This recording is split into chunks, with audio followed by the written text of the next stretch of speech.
Hello, everyone, and welcome to another episode of the Love Fruit podcast, a podcast for people who are interested in the raw vegan, fruitarian, low-fat raw vegan, or whatever you want to call it, raw foods, lifestyle, living foods, all of these different names. Basically, health, veganism, whatever. If you're interested in these things, we might have something interesting for you. And today we have another fantastic guest, an important, influential figure in the raw vegan, fruit-based culture movement. Yeah, absolutely. Me? Many of you probably recognize Chris Kendall from, obviously some of you from being at events all over the world where he's spoken at the UK Fruitfest, I think 3 or 4 times. Also at the Danish Fresh Foods Festival, the Raw Food Festival in Sweden, the cruise. Slovenia. Were you part of the Slovenian festival? Yeah. Raw Food Croatian cruise. Woodstock Fruit Festival, of course, Canada Fruit Fest. I'm sure a whole number of other events. So you might have met him in person there. You may have seen him online on his YouTube channel, on the Raw Advantage, his website, Instagram as well, with a lot of followers. And so, Chris, how are things? Is there anything else you want to add to that people should know about? Maybe Twitter and no, I'm just joking. TikTok? Yeah, no, I wish. That'd be pretty crazy. That'd be a little bit nerve. You know, that takes some nerve to do TED Talk. Kudos to people who do that. It's amazing. Hopefully one day. But yeah, you know, I'm doing pretty great. I'm a little stretched thin, I'll admit. You know, it's been a busy week and a half, and I'm in my busiest month of the year, to be honest. Just been updating the site, and I'm busy creating a new program and XYZ, but I'm here, I'm present, I'm feeling good, and I'm stoked to be talking to you and connecting with everyone here. Yeah, let me say, Chris, like, obviously I'm not there with you in person, but I've, over the last few weeks even, and I mentioned this to you, but I don't know if you've changed anything recently, but you're looking really good. Obviously you've changed parts of your facial hair and stuff, but you're looking really good. You're looking happy. You're looking light. You're looking kind of stress-free. So anything changed recently? Are you just recovering from more from your injury in the last few years, or what's happening with you now? Well, I'll tell you, if you saw me last night after doing 4 hours of website updates and then it all disappeared, I wasn't stress-free. Oh, no. Nothing like computer errors. That's probably my biggest stress in the world, is when you're trying to get stuff done to share and help people, and it, you know, you have to do it 3 or 4 times in a row. But no, you know, I'm feeling great. You know, I've really been focusing on getting more sleep, on cleaning up my diet and just making it simpler, especially since the new year. You know, I've had a pretty intense year and a half with my motorcycle accident, and have, you know, added a few things into my lifestyle, taken a few things out at different times, have really felt like it's a huge need to prioritize, you know, structured exercise and self-care to the 10th level. And on the 2nd, I had another surgery, and I'm healing another bone that was sawed apart and refixated with a plate. And I'm healing. I want to heal super quick because I have a retreat in March, and I want to be surfing, you know, and they literally just sawed bones apart in my leg. So I got to heal really quick. So with that, I've been really simplifying, just more sleep, no spices, really no irritants or anything like that, kind of going back hygienic style, loads of green smoothies, barley grass juice powder. I have added a little bit of more seaweed, just different varieties of seaweed for dense mineralization. Not because I was worried that I wasn't getting it, but just because, hey, if I'm repairing bones, I'm going to throw the whole book at it. And it resonated and felt like something fun to try and to add. So I sourced out good quality seaweeds. But, you know, that's really mostly it. I'm taking vitamin D and B12 because, again, vitamin D is so integral with bone healing and health. And I've been inside for the last couple of months here in Canada. It's minus 40 something today. So not getting much sunshine. So I want to make sure I have enough to really regrow bone and for bone health to the utmost, you know. But other than that, that's my job. You know, I mean, that's honestly what I consider my job, is self-care, and to live this lifestyle to the fullest and share and show people that you can not only live healthy, but you can live healthy compassionately in such a way where you're really creating the biggest waves out into your, you know, your community and into the social sphere. So I love that. that's what I I love love doing. that you say that's your job. And I think it should be everyone's job as well to look after themselves. And let's get back though for some of the people that maybe haven't come across you, who are coming across this information for the first time. Maybe they might want to hear, how does a person become, as I know you are, a very committed, someone that's very committed to their health, who's made a lot of sacrifices, a lot of changes, a lot of transitions. You eat 100% raw diet for the last 15 years, I believe. So where did that all start? How did that process begin? Well, it all started because I lost what I had. Like I was always a carefree, very joyous, like excited, passion-driven person. Like I can honestly say when I was younger, beyond obviously the little teeny things that can happen to anyone where you get upset about things not working your way, I was always very optimistic and happy and just loved life, Yeah. and all I did was skateboard and play, and my entire mission was just to skateboard and eventually become a professional. That's what I thought would be my calling, and everything I did geared towards that. Every kind of job I got, wherever I moved, my friendships really were based around skateboarding. And by the time I was 18, though, that skateboarding kind of, it was still the major part, but I was getting into drugs and into alcohol, into partying, and I was having a fun time at first, but it quickly went the other way, where I was doing that because I wasn't feeling good. I wasn't feeling happy. I wasn't feeling connected. I wasn't recovering well. I wasn't skateboarding at my highest. And I got depressed, and I was losing it. I didn't want to live anymore. I remember going on flights and literally praying for it to crash. Like, I'm not kidding. I'd be on the plane going crash, crash, crash. Oh Like, my God. and like, I wanted to. And I mean, that just reflects, like, I didn't care about anything or anyone. Like, I wanted the fucking plane to crash. Right. And I knew I needed something. So it was such a sharp contrast, and it was a slow transition to that. But when it got to a point, it really nosedived. And so I found yoga. That led me into the concepts of yogic kind of methodology around diet and nutrition and karma, which kind of got me interested in nutrition, which before I thought was a joke. My sister was a vegetarian for years, and I just laughed at her and like pretended as a T-Rex, and I thought it was silly. But I needed a shift, and I found a book called Fit for Life, which really opened my eyes to fruit and vegetable-based eating. It even mentions raw food and food combining. And, to make a long story short, I'm an A-type personality. When I find something that I feel works or that I'm interested in, if it hits me on a core level, there's certain truths that every single cell in your being just goes, yes, like you just resonate with, this is it, and that book hit me so hard. That's over 20 years ago now, that I started eating fruit for breakfast 20 years ago. I started food combining 20 years ago. I started, moving towards vegetarian and veganism 20 years ago. And I can say I've had like 5 or 6 cooked breakfasts since I read that book. No joke. I just took it on. Food combining became like, that's just what I did, and I've had 2 sick days in 20 years. I don't know almost anyone who's had that little sick days. And I've always had a robust system. I've always, been pretty focused and really have a strong mindset. But that book changed my life. And I just, from then on, once I got it, it's like, you can't unlearn it. Once I really understood how much of an impact diet and lifestyle and perspective have, it became the biggest passion. And eventually it superseded skateboarding. But that took about 5 years at first, and then a little bit longer for me to really dive full in and make this my career path, which was about 10 years ago. And that kind of but what about the raw aspect of it, like going towards raw food? A lot of people obviously go towards some of the things you're talking about, eating more fruit and going towards a vegan diet and things like this. But what about the raw part of it? Where did you come across that, and why did that become your focus at one point?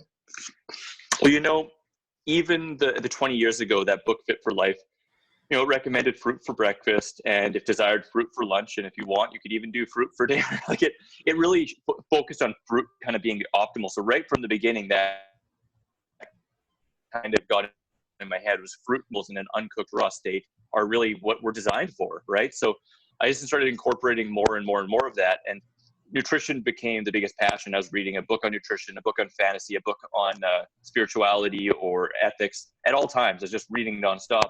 And everything I read pointed towards uncooked raw fruits and vegetables, just more and more and more of it. So I continued that path. I was weight Buddhist by about 16 and a half years ago, but nothing completely tied it all together.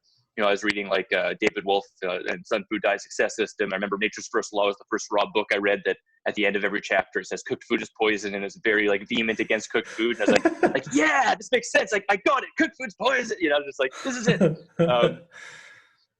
But I couldn't apply it. I couldn't figure it out. And I was at that time just basically eating what would be considered now raw till 4, where I'd be eating fruit for breakfast, fruit for lunch, maybe a snack of fruit, but then I'd be eating yams or sweet potatoes and broccoli or the occasional vegan pizza, stuff like that. You know, and I went to school for nutrition. At that time, I got registered as a registered holistic nutritionist through the school CSNN, Canadian School of Natural Nutrition. And during that schooling, I went to a vegan health festival. And there was 3 raw food speakers there. And I was really excited about this because, again, I'd been high raw for over 6 months then. I was vegan. I was really interested in it. I wanted to go raw. I just couldn't get it. And the first speaker didn't really get me. Like, I thought it was interesting. But the second speaker was Dr. Doug Graham. And he was glowing, man, literally. And I don't say that lightly. It was everything just kind of met up for me. That was kind of just the point where my entire life really shifted, because before that, I was still doing this for skateboarding. I just wanted to heal faster so I could chuck my body downstairs and do a better trick and then hurt myself and heal, right? I didn't want to work as a nutritionist. I had zero interest, even though I was in school for it. I just wanted it for myself. I saw Doug and he was glowing. Like, he was just on fire. Every cell in my body was just like, listen to him. So I went to every one of his lectures. At the end of the night, I talked to him. He graciously gave me some of his time. And, you know, I asked him as many questions as I could. The next day I went raw vegan 100%. And within those first first 24 hours, my heart center burst open. I was crying walking down the street. Literally I connected with my purpose. I saw everyone as love, everyone as deserving of love and attention and care and compassion. And I just felt so open and so connected to source that, like, I was like, this is it. Like, I am love. This is it. This is what I'm here for. I want people to feel this. And many times throughout my life, I felt like if I could just tap people on the head and have them feel what I feel, it would make the biggest difference. Because in that moment, I was just like, I was glowing too. I was like a conduit of truth, and everything was working so well. I just knew it, man. My whole life shifted, right? I went back and I saw Doug again, talked to him, and, you know, it completely reprioritized my life where, okay, I'm going to be living a life of service to share this message. I want to learn more.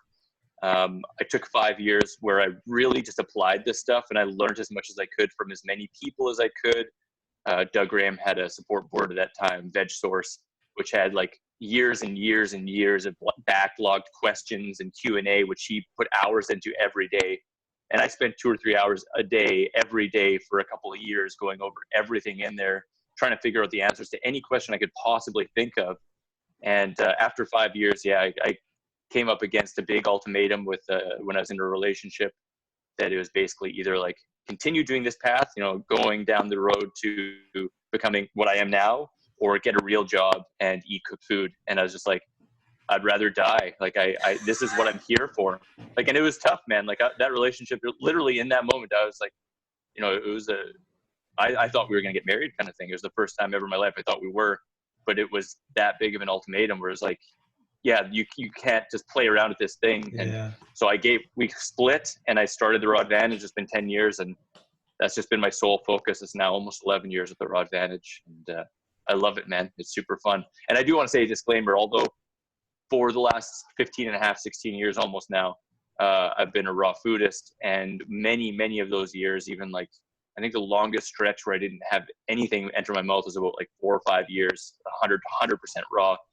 Minus maybe something like cinnamon. I do now sometimes have some things like peas, which are frozen, which would technically be blanched, you know, or I've had natto, which is a soya bean that is fermented, you know, which is technically a living food, but it comes from a cooked soya bean, right? But these are small parts of my diet, which I would consider, usually I say I'm 100% raw 99% of the time. But I do want to, just as a disclaimer, say those things so I don't put across anything that isn't 100% accurate. Sure. I think we always want to make sure that we're kind of accurate in what we're saying. It's funny, I was recording an interview with someone else, and they wanted to make that clear as well. They were saying, sometimes I have nuts and they're not technically raw. So I get that. But I think that for most people coming to this, they understand what you're talking about. So yeah, I do want to say, I think it's kind of funny too, because I used to, when I first was raw, I was very, very strictly hygienic, to the degree where I read some stuff talking about, like hot peppers or this or that. And I was genuinely curious. This is about 5 years into my raw food diet. I was genuinely curious, and I was like, I want to try a hot pepper. I haven't had one like literally for 5 years. And I remember going to the grocery store and looking at hot peppers, but then looking around and making sure no one saw me getting a hot pepper, because I actually felt guilty, because I was in kind of the mindset where hygienic is proper and right and something outside of it is wrong. And I think sometimes people within a raw food lifestyle can start to actually feel that way too, that raw food is right and anything outside of it is wrong and bad and can produce guilt, which then in turn can produce, like binge mentality and self-image issues and, a whole host of stressors in our life. And I've felt that. I've went through that over my last 15 plus years raw. And even having something like peas, there was a time where when I first had peas, I was like, I can't tell anyone this is a bad thing. I'm outside of the perfect raw kind of thing. And it's kind of funny to think what at one point would have almost been considered a cheat, now I just consider it a choice. I choose them because I love them and they feel good.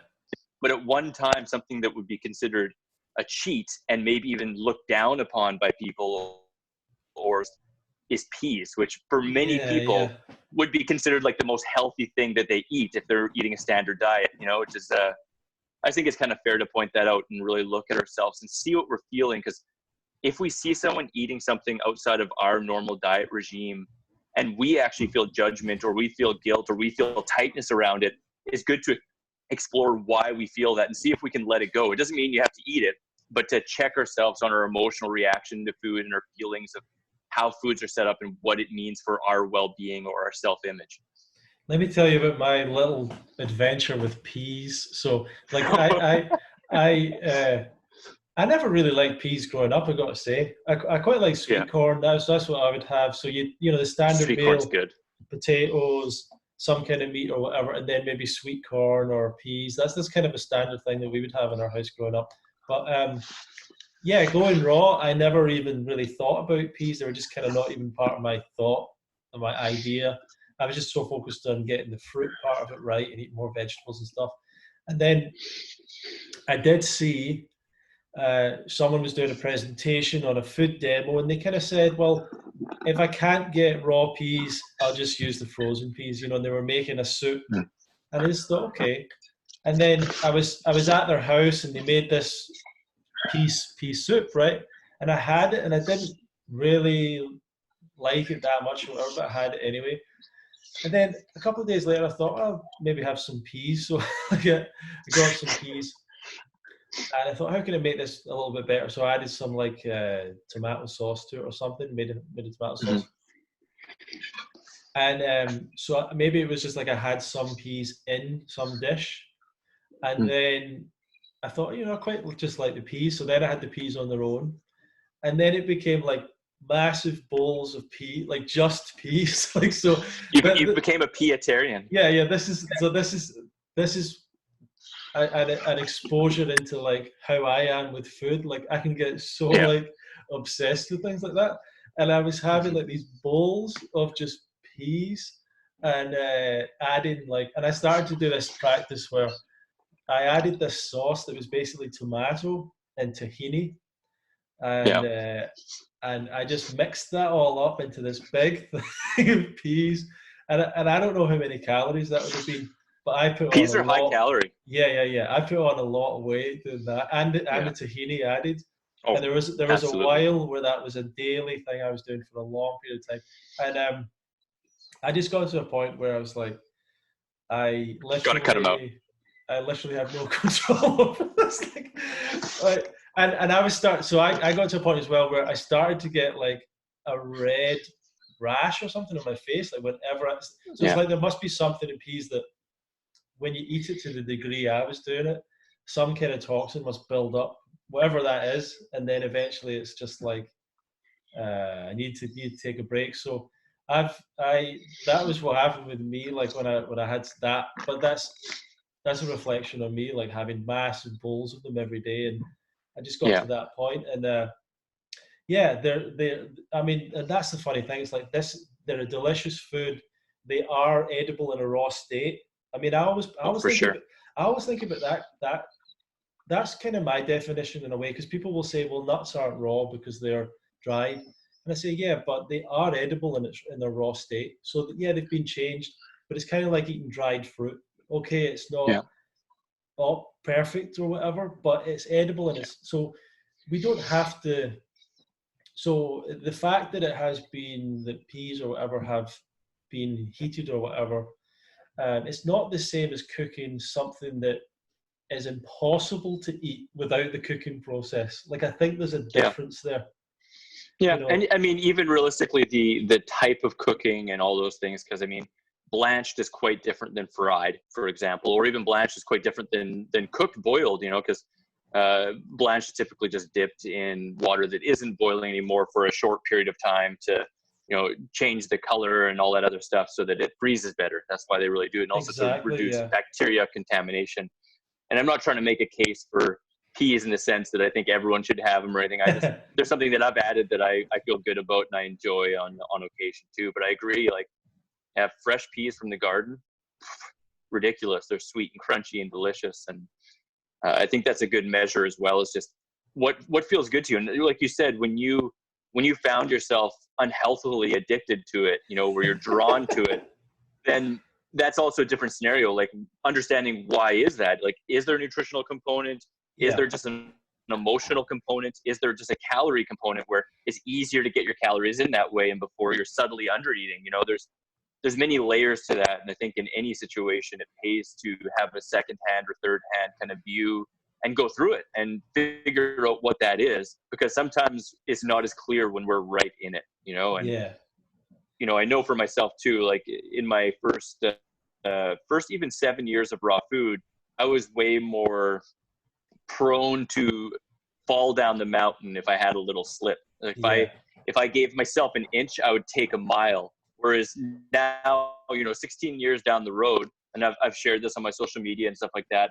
My girlfriend, she's a cooked vegan chef, and I've tried a bite of a few of her cooked food dishes, and I could actually take a bite, enjoy it, not have an ounce of feeling bad or guilt, and not even have a slight inkling to want to eat a whole meal of it or care the next day. Whereas in the first few years, literally, if I took one bite, I'd want to binge for 3 days on everything that I've ever eaten in my entire life, right? And and I want to mention too, it's kind of funny because this year, because last year was a year where I had a couple more bites of cooked food than I had in the last 14 plus.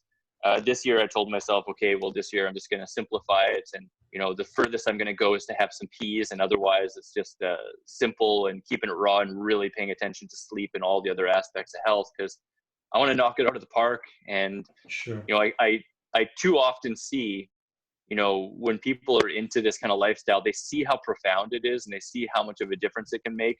But then sometimes they slip on their own self-care routine and aren't necessarily giving themselves enough sleep, or they're overstressing, feeling like the weight of the world's on their shoulders, and we're going to Armageddon, so we got to wake everyone up right now. And it's like, I think it's just so important to really focus on ourselves and take the time, the rest, the connection that we require to feel our absolute best, so we can radiate that out even more effectively. And that's what I want to do. I mean, I think what I want to touch upon what you're saying there is, the idea of, like, for example, if someone is starting to go down their health journey and they're getting rid of various foods that are not optimal and all that, and if they were to say to me, for example, well, so I for example, like, I don't consume salt on a regular basis. I'll have it once in a while, but I don't like add it to my diet. I don't put it in my own recipes or whatever. But if I'm in a situation at a restaurant or something and they serve me a salad and it's got salt in it, sometimes I'll take it, sometimes I might not, but I don't mind it too much, because I know that the next day I'm not going to wake up and start binging on salty food, you know. Yeah, But exactly. when I started off, if I was in the first month or couple of months of giving up salt, and I'd been given that opportunity and I'd allowed myself to do that, I probably would have went right back to having salt every day and going back. So I think there's something there in that, as you're saying, like if you're years into it and years into not consuming those things or whatever, then the occasional bite of something doesn't trigger you as much as it would if you were in your first year or 6 months or 3 months, you know, of going raw. Absolutely. And I mean, what it comes down to is just your own self be true and know thyself, right? It's like, if you know that you're an A type and that's, you know, that you tend to kind of get obsessed with certain things or like really intense into things, then sometimes it really pays to walk that tight rope. But for other people, they're a little bit more relaxed with it and they don't have that same kind of, you know, yo-yo type mentality, right? And it's taken me a long time to go from that Richter scale to find my center, where I don't find that I go far outside of that center anymore, right? Yeah. But it's different it's different to a degree for everyone, but at the same time there are certain generalities. And if you know your personality type, and if you have a good enough reason, like, you know, if someone has like a chronic condition, well, it stands to reason to be as tight as you can, and at the same time be relaxed in your attitude but be tight with your plan. And I like that. Yeah. Yeah, I just write that down. Be relaxed in your attitude, but tight in your plan. Yeah, I mean, I was speaking to someone recently who's going raw, and I was talking to them about the fact that, listen, you're on a journey now, and you're probably going to fall off a bunch of times, but you cannot. Don't approach this with the attitude of like you've done something wrong. There's something wrong with you. This is, Yeah. you always fail. You know, people have these stories inside themselves like, I can't do this. I'm not good enough for this. You know, and these stories come up when they have challenges. And I was saying to her, you need to just understand you're a human being. It's difficult to do this. Almost everyone has made errors doing this and fallen off multiple times. And just approach it with like, this is the process. This is the process. Just keep going. So I love the idea of having a relaxed attitude, tight with your plan. That's how I interpret that, what you're saying there. Yeah. And, you know, it's like the reality being that everyone on every path is going to have some zigzags, you know, like it's improbable that anyone just beelines from A to Z to their chosen mode of perfection. And, you know, even the thought of perfection can kind of mess people up, because a lot of times people think perfection is a static thing. Like, once I have this and I'm perfect with this, well, no, perfection in my mind, at least, is a dance. You know, it's a movement, it's a growth, it's a continual change. Definitely. And we're always perfect. It's just that perfection is always shifting and growing and changing based on our understanding. And it's through those failures and those slips that we actually understand, learn, and grow to know what we really truly want, right? So, you know, the only difference between someone who's wildly successful and someone who's on their face is the person who's wildly successful got up and got up and got up every single time, brushed themselves off and said, this is the direction I'm going, right? The person who's just flat on their face took every single small deviation from their direction as a huge upset and as a failure, and then eventually gave up, right? So yeah, and like you've made a phrase there that I like, perfect raw foodists, and to me, perfect raw foodists seem to only exist in online forums and in YouTube comments and stuff like that. And whether these or at raw vegan festivals for the period of the event, they're perfect raw foodist, or as Doug Graham might say, I'm a raw foodist between meals or whatever. And so the idea of like, I think that's funny in the movement that like I'm fairly open about things I eat and what I do and whatever. But for example, I've had times where I've been around people and they look at what I'm doing and they start to pick it apart. You know, they start to say, why are you eating so many tomatoes? They aren't optimal, you know. why are you having Yeah, yeah. why are you having a salad? You should be a fruitarian and eat just fruit. And why you have, for example, something I do that other people might not like is I'll have pasteurized juice. I don't mind Yeah. having pasteurized juice. I don't make it a focus or whatever, but I'm happy if I want to, or haven't got enough fruit, whatever the reason is, I'll have a pasteurized Mhm. juice or a store bought juice, store bought smoothie, whatever it is. And other Mhm. people will be around me and going, why are you doing that? Why would you do that? That's not optimal. That's this and that. It's plastic. And I'm like, Mhm. there's a difference between being a long-term raw vegan and someone who's got a short-term enthusiasm about it and has a concept in their mind of what that means. And I think a lot Yeah. of people kind of buy into this mystical thing that a raw foodist is like, this perfect thing of never making a slip up, never having a dehydrated whatever, and all that kind Mhm. of stuff. And I think Basically that, shitting rainbows all day. yeah, and like that, and I think they're almost disappointed when they actually meet. Like I've heard people say, I remember this story that when Doug Graham went to Australia, right, and he was doing a Mhm. tour of Australia and he was speaking, and I've heard that, like, I don't know if it was Freely or Harley or whatever, they were shocked when they saw him using tahini, right, and they were Yeah. just like that just totally destroyed their almost their vision of him as like this perfect, vision of raw or whatever. And I get that, like, Mhm. we have these principles, and Doug has these principles as well: whole, fresh, ripe, raw, organic. Um, but the reality of the thing is, I just feel the lifestyle is quite a normal thing to do now. And Yeah. I'm not trying to go towards the 100% banana diet or never using a blender No. or Yeah. And I like, mean, and all those things are fine, right? But like what it really comes down to is, are you living your true authentic self? Are you making choices that make you feel good and you feel good about those choices, right? Because at the beginning, like you said, it's kind of conceptual and it's like philosophical, and it's like fruit is nature's given food. It's the only thing we're designed for. Therefore, if I'm perfect, that's all I eat forever, and I glow, and I eventually won't eat anything, and I'll sit cross-legged and float, and people will go, "Oh my God!" It's like there's philosophy and there can be ego in there because we picture ourselves as being better if that's how we are. And no, I totally agree. And the thing is, like, we're all human, right? And we're all going through this human experience and we're doing the best we can. And, we're ultimately doing this so we can be more kind, compassionate, and congruent with our highest wants and beliefs and be happy and connected. And it is kind of funny when that does end up resulting in, nitpicking or judgment or anything else about anyone else. Because ultimately, this is about ourselves and our relationship with ourselves, our food, and, it's our path, right? And I can see the same thing. I know someone pretty well who was on the path of raw food and was really interested in it, and was following Doug Graham. And because their path beforehand was yoga and like enlightenment, and then they saw Doug and they thought, well, he's on the perfect diet, he yeah, should then be enlightened. yeah, When they met him in person and he was a regular human being with his regular human being things, and they all of a sudden were like, well, obviously raw food isn't it, because he's like the key raw food guy and he's not perfect enlightened.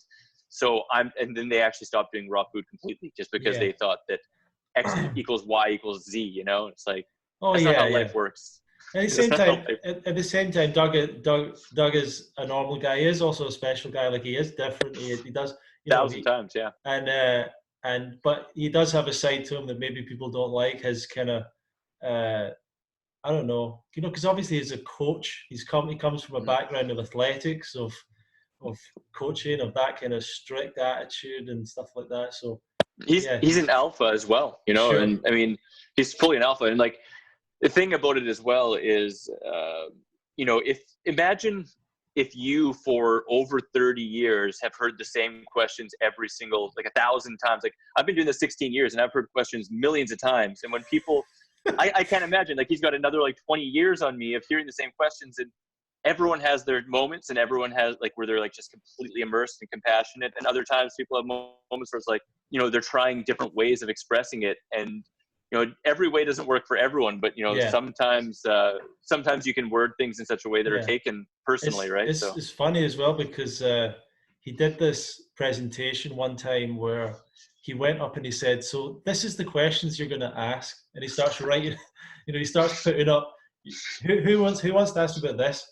Who wants to ask about this? And he puts up all the different topics, Yeah. And then he goes, okay, we're going to go through all this now, So as you said, he's got an answer for everything, and usually the answer is a very long, detailed one. Absolutely. Something you mentioned there a couple of minutes ago, the idea of the perfectionism, but also going towards the not eating, and that might be in line with the yoga thing as well. This is something that worries me so much, and really concerns me in this moment. And it goes along with the idea of not just seeing it as, hey, we're real people, this is a real diet, it works, it's grounded. It doesn't work because it's all energy or something.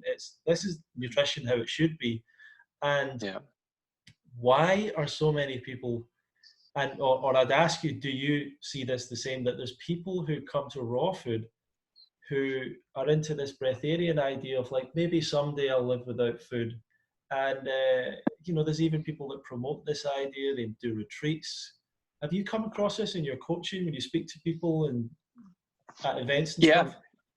Yeah, no, for sure I have. And I mean, I don't think it's like super prevalent, but I do see it absolutely. And I've met people who've gotten into scary places from it. And I mean, to me, one of the things is the more fantastical thing you can promote, the more people are going to be really drawn to it, especially people who are drawn to the fantastic, right? And, it again kind of comes back to philosophy, and, it mixes ego with spirituality and a whole bunch of other aspects in my mind. I mean, it can definitely come from a very pure place, but at the same time, it can come from a very egotistical place as well, to be heightened, to be enlightened in a way where you're better than. It's like looking at self now and saying, no, this isn't what I want. I want to be a perfect floating enlightened yogi, right? And whether or not there's truth to that, whether or not there was ever a time where the human species didn't, I mean, people write these things in philosophical kind of fantastical terms.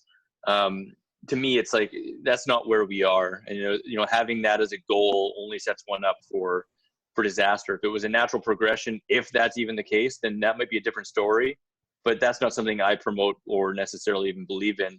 I think, we're here in our physical bodies, and we are constructed with physical realities, and living in such a toxic world as we are right now, I understand why people want to detox at the most accelerated rate they possibly can, and why they want to let go of those things. But to me, that really generally ends up bringing people into, again, binge, purge, yo-yo type mentalities that end up not really serving their long-term health goals. And, I think part of it also, to be honest, kind of derives from the point of saying that, like caloric restriction increases longevity and all these things, which is a really inaccurate statement. And I don't say that lightly, because I know that some of the leading doctors in the world talk about that, but it's all a part of terminology, because, what caloric restriction is caloric restriction considered based upon the norm. That's not true caloric restriction.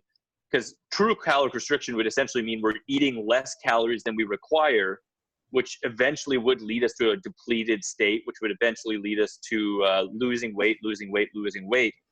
More likely, the correct term, which would be more utilizable, would be caloric optimization, where we're actually getting the amount of calories we need. Sure. And, again, I have definitely met people that are, look like they're about to disappear and, are sunken looking, and you can see the ribs, because they believe that it's better to strive for that, like, really light perfection and eat less. And, it couldn't be further from the truth from what I've seen. I would personally always rather have a couple bites more and make sure I'm really genuinely full and be fully nourished, rather than be eating a couple bites less every meal and not be getting enough. Yeah, I just think it's a scary thing to me, because I've seen it, and I can understand that it is appealing to people. And I've read some of those books, like Autobiography of a Yogi and stuff, where he talked about saints that didn't eat and things. So fair enough. I just, whenever I talk to people, I say to them, well, if it does exist, it's kind of like someone being able to fly or levitate or walk on water. and we don't see a lot of that. So yeah, there might be a person No, that kind of can be in two places at one time and all that stuff, but we don't really see it that we don't really no. ever basically ever see it. What happened in the raw food movement, or even the vegan movement over last year, maybe the last 2 years? People going back to eating meat and things like that. There was some prominent people. Um, any ideas why that was kind of happening? Do you feel like, and do you think anyone's starting to change or maybe go back, or what's your feeling around all that stuff that happened? I mean, I have seen and heard some stories of people going one way and going back or going the other way, and I mean, I don't want to, in any way, shape or form say I know, because each individual has their own journey and has their own reasons, whether they're physical, mental, emotional, spiritual.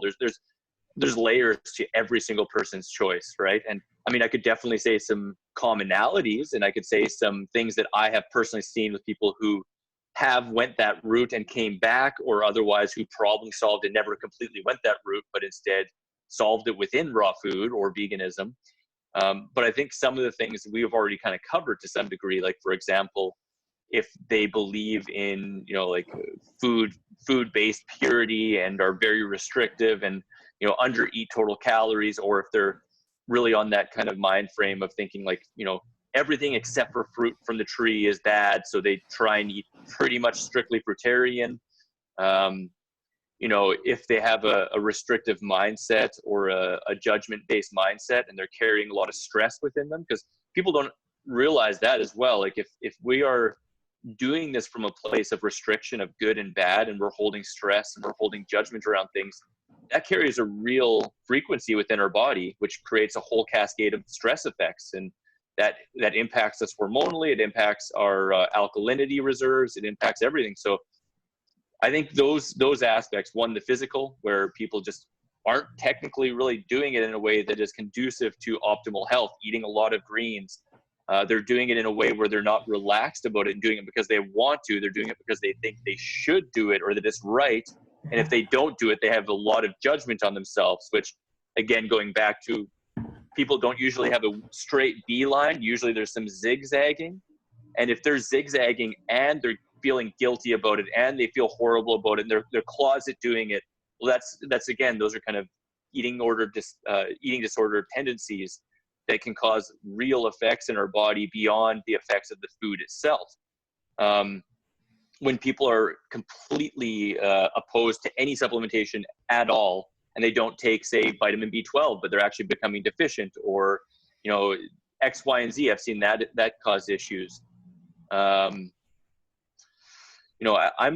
pretty relaxed with food groups. Like fruit and greens are my mainstay, but I love to have a variety of foods, and within that variety, like I do love mushrooms, and I do love like sometimes sprouted things, and like I'm not saying that those are reasons for my longevity, but I do think that it brings more nutrient diversity, which can help some people in the long term to have some of a relaxed attitude again. Beyond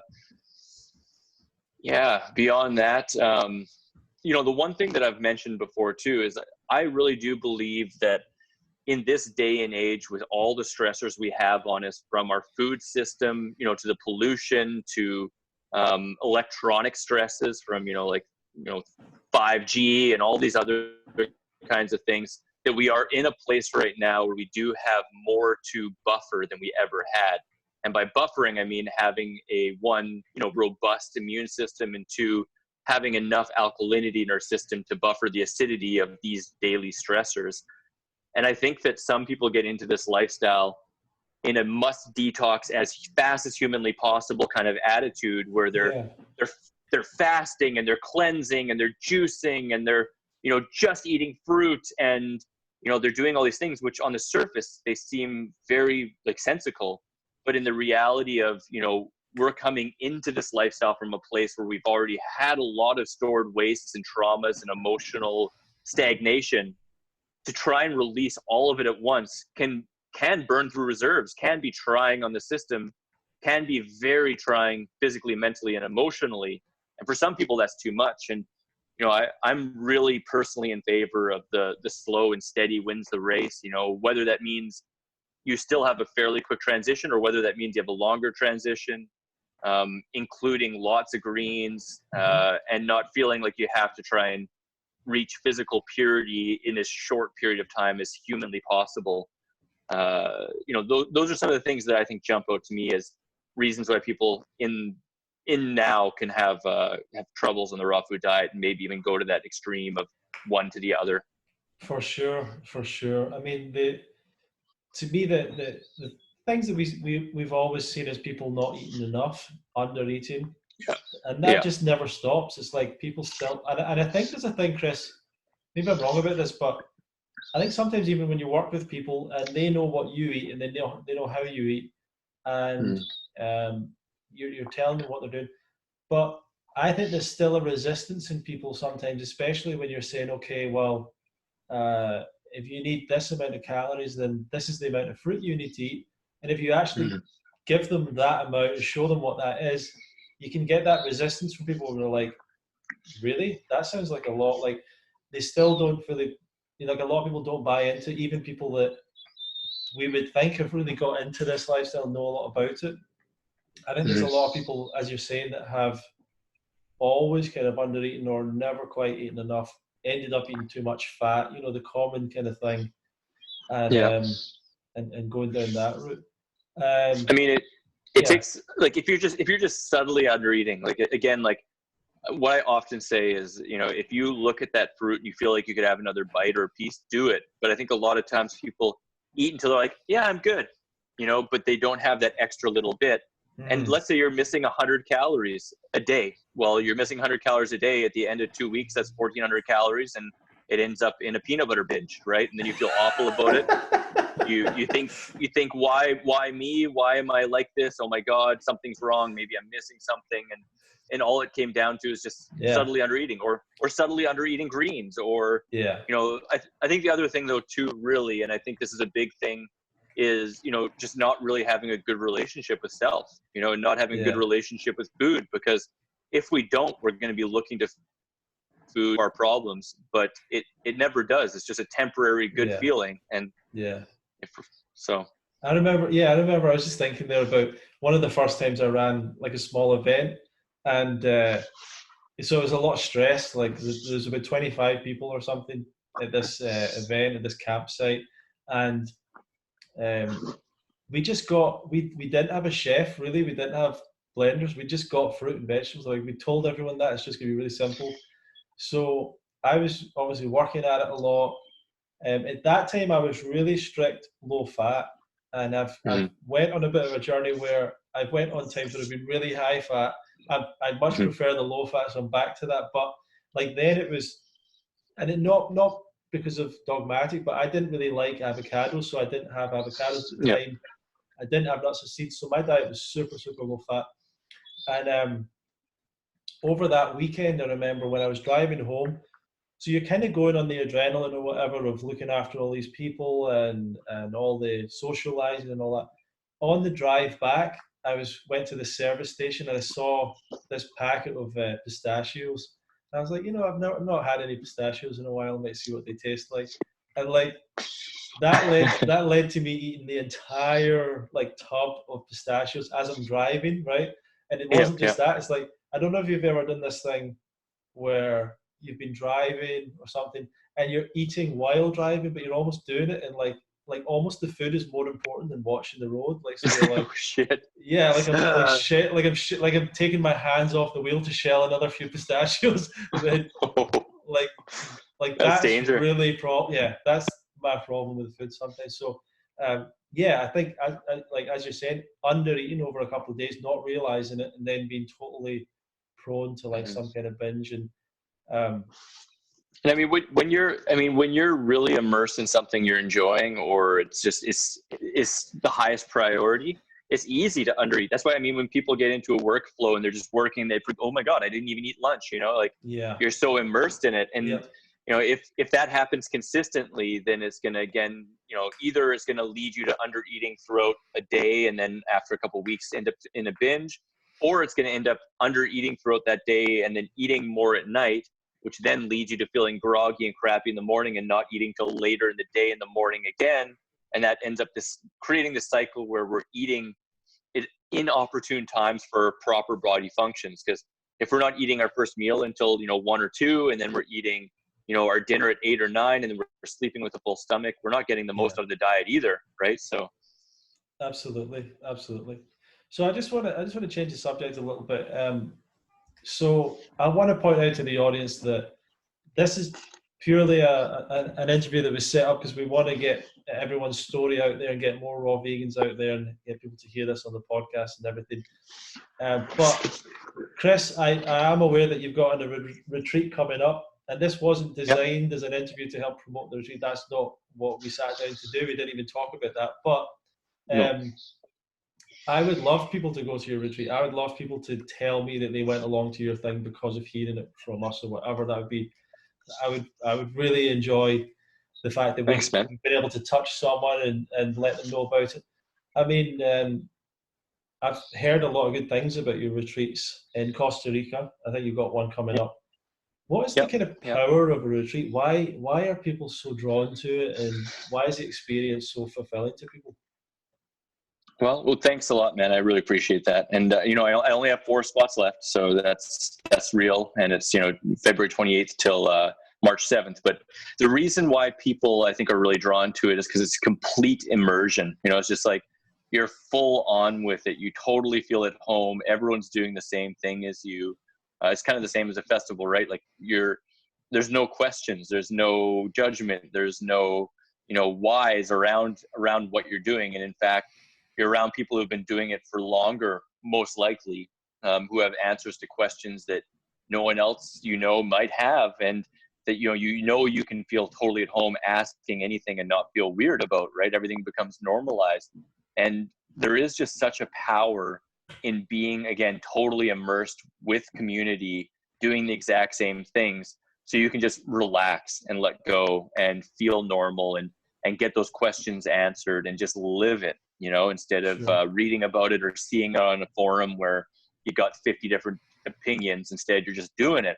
And beyond that is, where else do you get an all-inclusive raw vegan holiday where you're in the tropics, you're having a blast, everything's taken care of, and you don't have to worry at all about food. In fact, you get to taste and enjoy and learn how to make food that you actually would want to make, right? Because you could even go to an all-inclusive, cruise, which I've done. I've done like a Disney cruise, and that was a really amazing experience. Or you could do like a resort all-inclusive and, have juices and have some fruit platters and go to buffets and stuff. But it's very different than going to an all-inclusive raw retreat where you have a chef, that is actually making some of your favorite or the stuff you've seen online, raw vegan cuisine, right? And so I think that's kind of why. Yeah, I mean, and totally, otherwise maybe they might have saw my muscles or something and been like, oh, I want to get close to those. I'm not sure. Yeah, I'm fascinated by this, and it saddens me a little bit that in the raw vegan community, and I totally understand it, but if someone has a retreat and let's say the retreat is a reasonable price that covers that, is just there to cover accommodation, cover food, cover all this stuff that's there, and make sure everything works out. You can get a lot of people saying, oh my God, these retreats are so expensive, or these people are like, you get all these kind of comments, and I'm like, just compare it to other retreats, anything else, other holidays, other resorts. Like, they're offering you so much less, but they're like, so I was literally going through a travel brochure and just looking at tons and tons of things that were way more, double the price or just as expensive as retreats that I've seen offered. And I can't imagine the values anywhere near the same, like the idea that someone's going to get a better experience going to like some resort where it's just, a whole random bunch of people that just want to hang out and drink alcohol and binge on food and like be in the sun. Like, it is such an amazing experience if you're a raw vegan, like, and I say this to a lot of people as well. I know that a lot of people want to go to Thailand or the tropics or go somewhere, or Costa Rica even, and like go there for 6 months, and they might be like, oh, for the price of that retreat, I can go somewhere for 2 years. Like, yeah, you probably kind of could go somewhere, or in reality, you'd have more Couple expenses. months anyway. Yeah, in Yeah. reality, you'd have more expenses and things would pop up and you might have to pay for more things. But the experience is so much more powerful. And I've tried to say this to people as well, like, there is no place in Thailand that there's going to be that kind of experience. There's no place in Costa Rica that there's just all fruitarians all hanging out. That only happens at events, retreats, the festivals and stuff. And to add on, like, not just raw vegan food, but Chris as an incredible chef, like a really talented, creative raw vegan chef, and all the stuff that goes into that. Like, it's a no-brainer. So I hope that a lot of people jump on that, and hopefully you can do more. Like, why not? Like, maybe you can do 2 next year, 3 the next year, whatever, and I hope so. do a whole season. I appreciate that. Yeah, you know what I mean? The way I look at it too is like, you know, I've had people come on my retreats. This is my 10th at the Farm of Life, and I've done 3 others, so it's my 13th retreat. But I've had retreats where people, they didn't even care about the raw food component. Sure. They didn't want no education. They just wanted the adventure, and it was bar none. Like at the end of every retreat, I ask, you know, I give out a survey and I ask, like, you know, was it priced well? Is like, did you get what you looked for? And I've never had anyone say anything other than it was priced great. You know, like everyone really feels that it was they got everything they wanted out of it more. And if you're looking for education, if you're looking to change your life, you know, like, I mean, I was just talking with someone the other day, and, you know, this information can completely change people's life. I mean, it changed my life 110%. And it can be the actual kind of launch pad of your entire life changing for the better and preventing, you know, a lifetime of illness or, you know, of anything, right? So it's like, it really depends on what you're going for and your reasons for doing it and your perspective of what you're able to get, because what you get is decided upon by you, you know? So I really hope to see more people out there. Again, I only have 4 extra spots left in a bunkhouse, and you can learn a ton more at therawadvantage.com/retreats, or just message me directly. But it's coming up soon, and the most I've ever done is 3 retreats in 1 year. And I would love to be doing about 4 per year, different styles of retreats in different locations around the world. But right now my focus is on just making sure that the retreats I have a decent amount of people, you know, like at least like 8 to 10 people at the retreat. So I'm imagining, and I'm putting it out there, that the desire is only going to grow, and that more and more people are going to want to join me in different places for raw food, yoga, surfing, skateboarding, culinary skills. You know, not necessarily every single one of those at every retreat, but at least 2 or 3 of those at every retreat, and mix it up and enjoy in different ways and help people as many ways as I can. Amazing. And I these experiences are so, I mean, like, it's what I do a lot as well with the fruit festival. And I was thinking about this morning, that I'll have conversations with people, and I guess with everyone's passionate about the thing they do and about the events they put on and stuff, but involved in this movement, we know how powerful in terms of changing a person's life, in terms of reversing diseases, reversing conditions that the raw vegan diet can be. So when I'm on the phone with someone, or I'm talking, or whatever, emailing, and they're like, yeah, maybe and I hear about their story, they maybe tell me about their, whether it's diabetes, heart condition, all these really terminal kind of conditions, they've got problems. And then they'll say something like, yeah, well, I might come next year or the year after, like, I'm getting a new car soon and I've got to buy this or that. And I'm just like, I just can't even understand You just don't get it. Yeah, no, yeah. I totally get what you're saying. And then, but then you get another person that's like, and you're like, so what's your interest in this? They're like, well, I don't know. I've never done raw food before. I'm not a vegan. I'm just kind of curious about it. Just saw something about it online or whatever. And then they're like, yeah, I'm coming. Yeah, just put me down for it. You're like, what? This person doesn't seem to have any like motivation, reason, history. Like, it's just so funny. There's just some people that it calls to, and some people that, I guess, exactly doesn't, you know? It's where people's priorities are, right? And if they're can-do people, or, you know, you're going to put it off people, right? And I'm not trying to like segregate people into groups by any means, but it just is amazing. You know, it's either an attitude of, okay, this is worth it, this is a priority to me, I'm going to make it happen, And whether that means it's a retreat, or whether that means it's coaching, or whether that means it's just connecting with people that have the answers you're looking for and taking it seriously and applying it in your life, there's always ways of making it happen. And there is just something really special and profound, and it impacts people in such a huge way when they come and are immersed 100% in it at festivals and retreats. It's just, you know, I mean, like I said, my first exposure was just an event, a live event though, but I got to hang out like one-on-one with Doug and talk with him. And those moments can change your life. And imagine having that for a full week, you know, there's nothing that replaces that. Yeah. There's nothing that replaces the one-to-one contact. And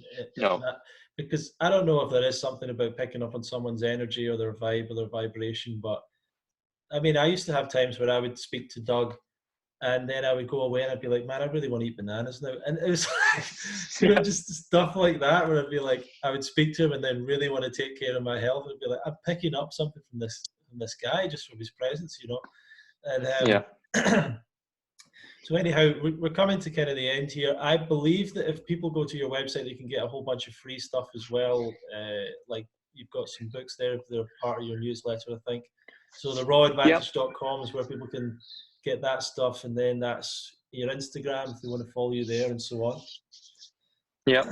I'd like to mention too, I got it's all on my website, but I have a free app that has like over 100 free recipes, food combining charts, information on simple tips to apply a raw food, healthy, holistic diet, and lots of videos. And, you know, can get the lowest prices as in-app purchases for the rest of my books. I got like 7 books on there, I believe. So that's all on my site as well, just therawidvantage.com. And I got all my links there. That's so excellent, Chris. And what I would say is we've talked about it a little bit, but we don't know if you're going to be able to get to the Fruitfest in the UK this year because you're still healing. You've got work to do. You've got appointments, rehab. I'm really hoping to. And my plan is to make it happen. It does in part depend upon our doctors, both me and Camilla, who were in the accident together. Sure. The schedule they put us on for, you know, following up with them and doing all this other stuff. I'll be in Sweden, it looks like, until, April, May, and June. But the end of June, I have to leave.